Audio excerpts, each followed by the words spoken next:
जय हिंद दोस्तों, आप सभी का स्वागत है हमारे यूट्यूब चैनल एजुकेशन अड्डा विद बीके सर में। आज हम लोग बात कर रहे हैं पॉलिटी एमसीक्यूज के बारे में, जो कि आज आप लोगों की निरंतर क्लास चल रही है मंडे टू सैटरडे है सॉरी। तो संडे को ये क्लास नहीं रहेगी, तो इसी को आज आगे कंटिन्यू करते हैं और शुरू करते हैं आज के जो कि 10 क्वेश्चन रहता है। आज आप लोगों के लिए 11 क्वेश्चन है। मैंने सोचा 11 क्वेश्चन आप लोगों से डिस्कस किया जाए, तो आइए उसी को शुरू करते हैं। तो सबसे पहले देखते हैं पहला प्रश्न। तो पहला प्रश्न यह है कि अधिकांश राज्यों में लोकायुक्त की नियुक्ति, जो लोकायुक्त होते हैं उनकी नियुक्ति राज्यपाल द्वारा किसकी सलाह पर किया जाता है?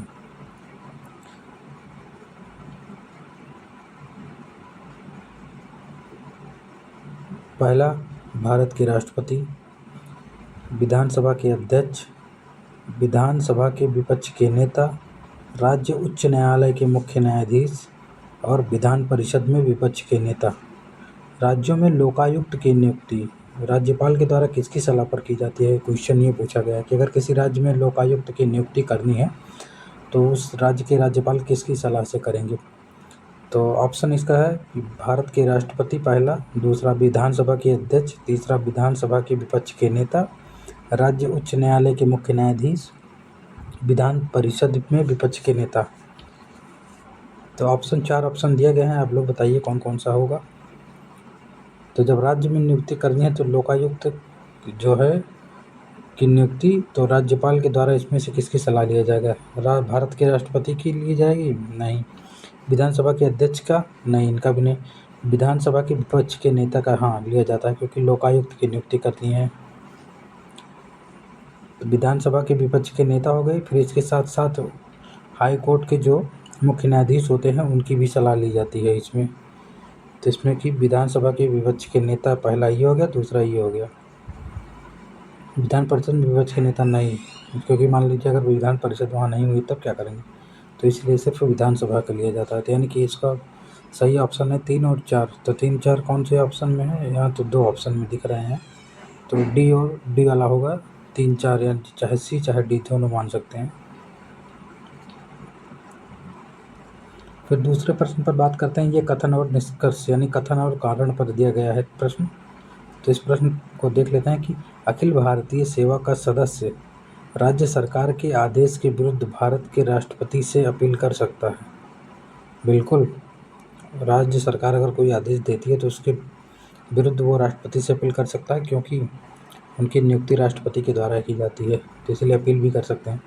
अब इसका कारण है, संविधान के अनुच्छेद 311 में कहा गया है कि लोक सेवक को किसी उस प्राधिकार द्वारा हटाया या निकाला नहीं जा सकता है जो उसे नियुक्त करने वाले प्राधिकारी के अधीनस्थ है।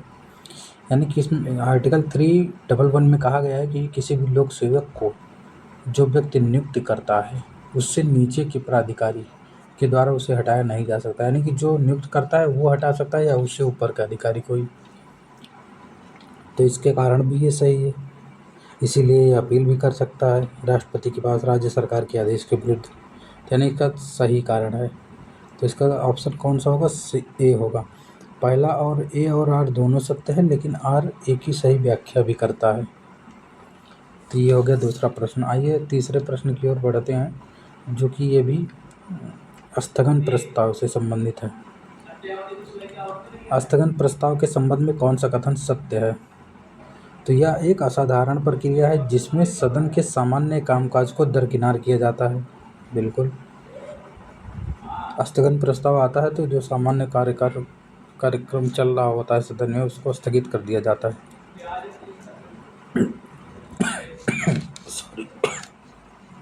इसका मुख्य उद्देश्य वर्तमान के लोक महत्व के किसी अत्यंत महत्वपूर्ण मुद्दे की ओर सदन का ध्यान आकृष्ट करना होता है। ये भी सही है, यानी दूसरा भी सही है इसका।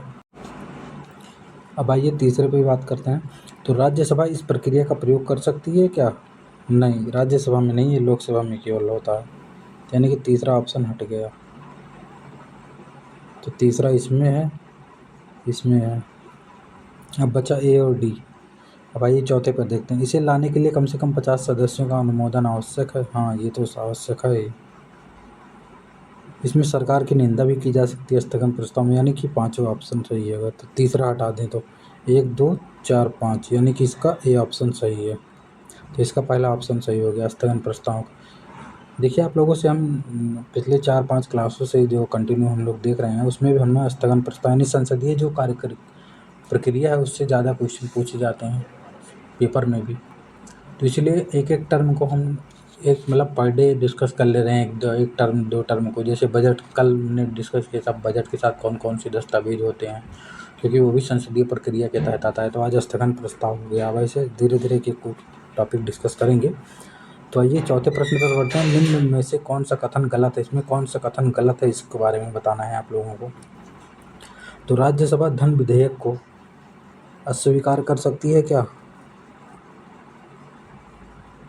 बताइए। चलिए एक बार देख लेते हैं पांचों ऑप्शन।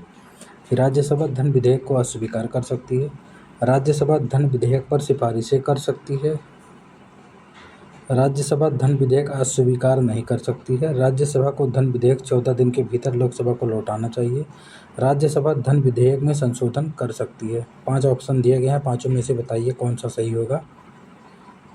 तो इसका सही होगा कि राज्यसभा धन विधेयक में संशोधन कर सकती है। वो डिपेंड करता है कि वो माने या ना माने।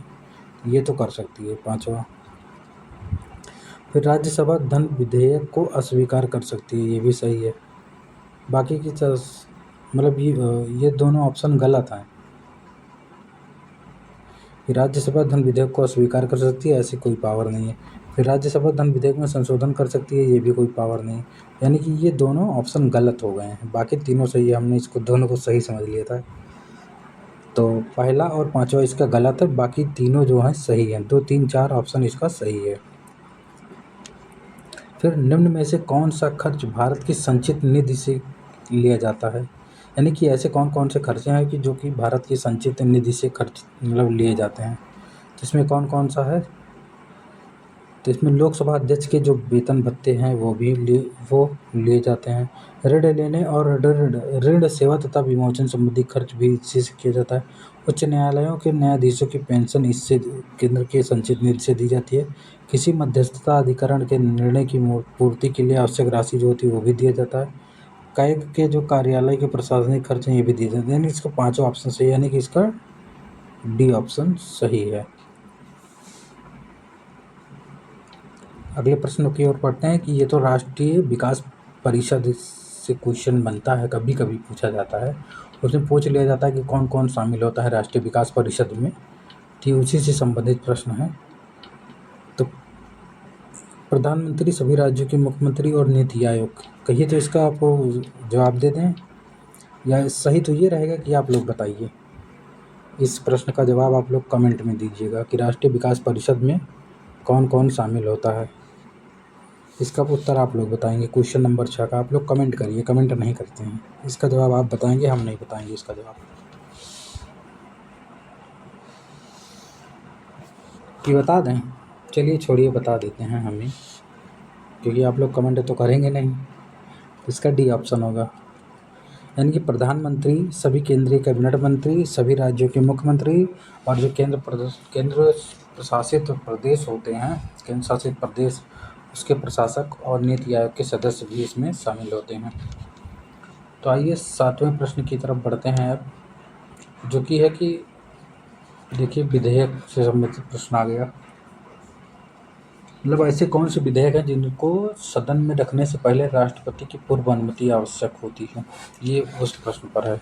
आता है ना कि कौन संसद की राष्ट्रपति की पूर्व अनुमति से जो है संसद में बजट व कोई भी प्रस्ताव पेश किया जाता है, तो कौन कौन से हैं?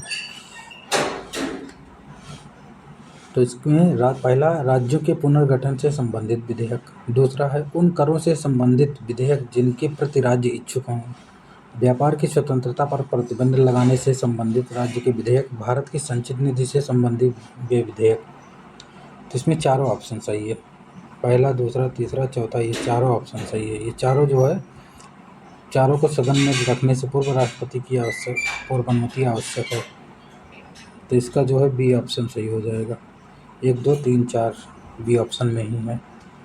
तो आइए 8वें प्रश्न पर बढ़ते हैं। कथन कारण वाला है। कथन देख लेते हैं। भारत के राष्ट्रपति पर संविधान के उल्लंघन का महाभियोग लगाया जा सकता है। महाभियोग इस संविधान के उल्लंघन पर ही तो लगता है। तो इसका कथन सही है। कारण बात करते हैं, संविधान में राष्ट्रपति पर महाभियोग लगाने की विधि का उल्लेख है। इसका कारण भी सही है।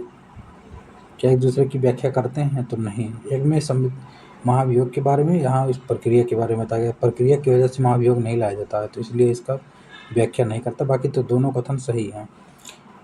क्योंकि कथन जो कहा गया उसका कारण यही होना चाहिए जो आर में दिया गया है, तो जब ये कारण थोड़ी ना इसका, तो इसीलिए बी ऑप्शन उसका सही होगा। तो आइए 9वें प्रश्न की बात करते हैं। तो इसमें दिया गया है कथन कारण, 73वां संविधान संशोधन अधिनियम देश में सबसे नीचे के प्रजातांत्रिक संस्थाओं के विकास की दिशा में महत्वपूर्ण घटना है। 73वां 74वां जाहिर सी बात है, ये नीचे से शासन को लागू करने की बात करता है, यानी कि पंचायतों के माध्यम से, ग्राम पंचायत, नगर पालिका, इनके माध्यम से। फिर कारण इसका, इस अधिनियम के माध्यम से पंचायती राज संस्थाओं को संविधान में समुचित स्थान, बिल्कुल 73वां 74वां संविधान संशोधन के माध्यम से पंचायत और नगर पालिकाओं को संविधान में स्थान मिला था उचित, यानी कि दोनों का कारण सही है। तो इसका पहला ऑप्शन होगा, यानी कथन और कारण दोनों सही हैं, दोनों एक दूसरे की व्याख्या भी करते हैं। अब 10वां प्रश्न राज्यपाल से संबंधित है कि राज्यपाल अपना त्यागपत्र राज्य के मुख्य न्यायाधीश को प्रस्तुत करता है। कथन दिया गया है, इस पर विचार करना है और इसमें से कौन सा गलत कथन है इसको बताना है आप लोगों को।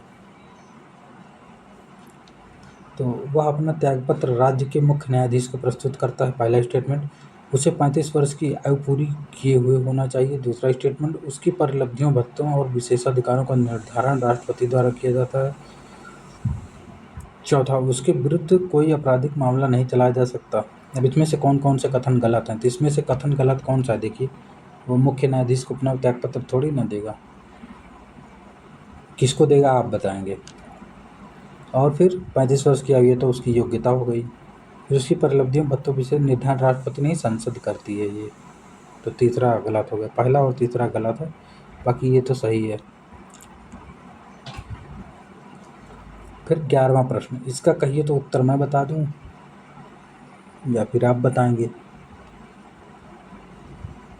बताना तो मुझे ही पड़ेगा। चलिए देखते हैं। कथन और कारण का ये भी प्रश्न है, यह आज का अंतिम प्रश्न है। राज्य स्तर का कोई भी मंत्री अपने पद पर तब तक ही बना रह सकता है जब तक उसे मुख्यमंत्री का विश्वास प्राप्त हो, बिल्कुल सही। जब तक मुख्यमंत्री का विश्वास प्राप्त होगा तभी तक वो बना रहेगा। कारण देख लेते हैं ऐसा क्यों है। क्योंकि किसी मंत्री के साथ मतभेद होने की स्थिति में मुख्यमंत्री उससे त्यागपत्र मांग सकता है अथवा राज्यपाल को उसे पदच्युत करने की सलाह दे सकता है, बिल्कुल इसी कारण से। क्योंकि मुख्यमंत्री का विश्वास अगर बना रहेगा तभी आप मंत्री बने रह सकते हैं, अन्यथा नहीं। यानी कथन और कारण दोनों सही है और एक दूसरे की व्याख्या भी कर रहे हैं। इसका सही आंसर ए होगा।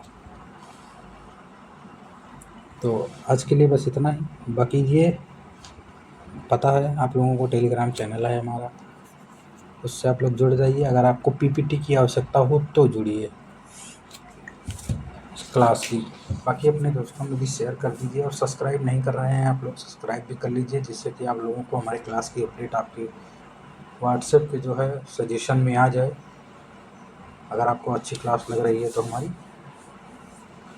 बाकी बहुत बहुत धन्यवाद, आज के लिए बस इतना ही।